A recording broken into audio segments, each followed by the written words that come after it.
Ikaw, Melinda, bakit mo ba naisipang magturo sa Malawi? Madalas kasing sabihin sa akin ng tatay ko noon na isang bagay na pinaghirapang makamit, mas malaking kapalit. Sa pagkakapitan niya yata ako naman na to eh. Ewan ko ba, may lahi yata kami masokista. Hindi kaya napapasugo ka lang dito sa lugar namin? Alam mo, naaalala ko si Pilar ko sa'yo. Parehong-pareho mo siya noon eh. Matapang ang anak ko, matyaga sa mga bata. Pero nang lumaon, sumuko din. Nasilaw din sa malaking kita. Ika, ano bang binabalak mo? Ayaw lang ko nila makinig. Bakit ba ang hirap-hirap imulat sa'yo ang totoo?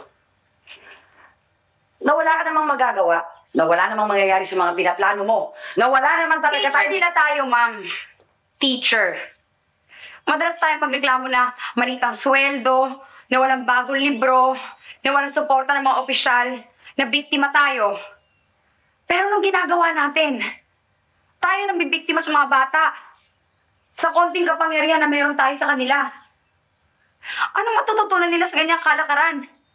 Baka paglaki nila, sila pa mang biktima ng iba.